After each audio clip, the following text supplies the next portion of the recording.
All right, Commissioner Bettman, I'm not going to get into an argument, I promise. Did you think that was a charge, the Krug hit? No. No? Did you?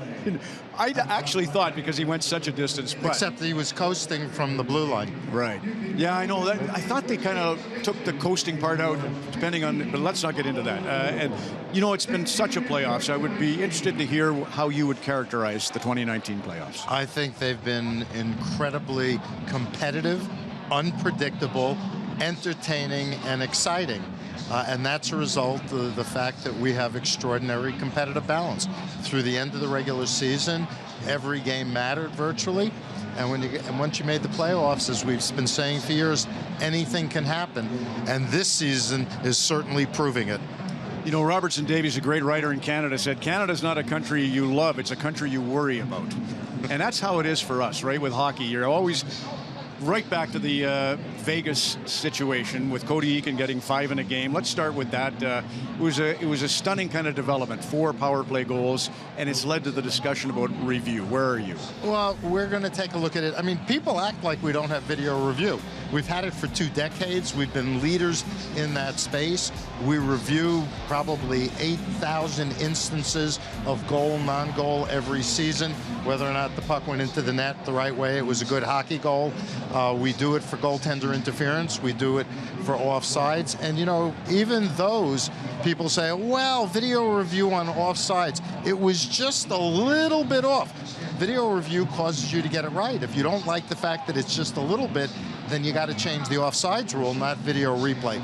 We're going to take a good hard look of ways that we can improve the performance of our officials, who are the best in the world.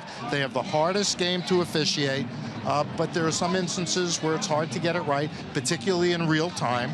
And we're going to see if we can extend it without disrupting the essential essence of our game, the flow, the speed, the continuity. Because if we're just taking break after break to review plays and people don't know whether or not to cheer when a goal is scored, I think we'll be hurting the game more than we'll be helping it. But it's something that we, with all of our constituent groups, will be looking at over the summer. Gary, a couple of things on that Game 7 call. The 2 referees, they didn't work again. What about that?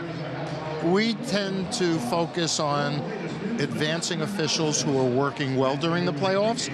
We believe in accountability for our officials, and frankly, we don't want any of our officials in any situation to be a distraction. So Stephen Walkham and Coley Campbell always have difficult decisions to make, but they take everything into account.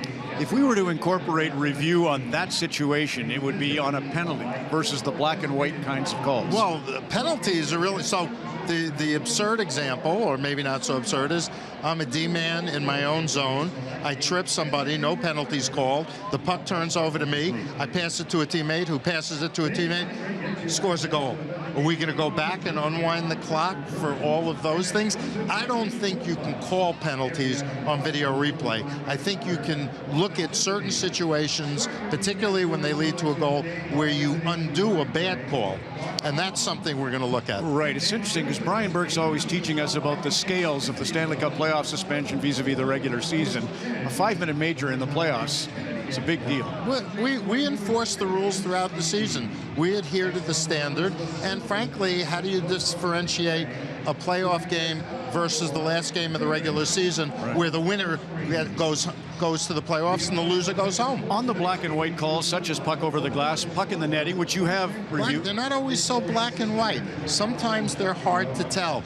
And you know what the interesting thing is in terms of delay, when we review offsides or goaltender interference or goals, we have our own cameras. We can go to it immediately. For other things, we have to rely on the broadcasters. They have to go through all their different cameras. They may go out to a commercial. That could take 2 or 3 minutes.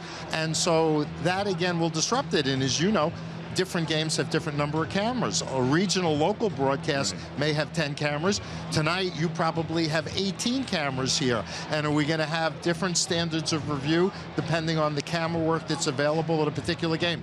These are the issues we have to focus on. I really appreciate what you've said is great about this, how you're going to try and get it right. Lastly, legalized betting, does it have any bearing on how important it is to get these calls right, the review? No, because at the end of the day, the gaming community whether it's bad calls or wrong calls, or whether or not it's injuries, which we have no intention of disclosing.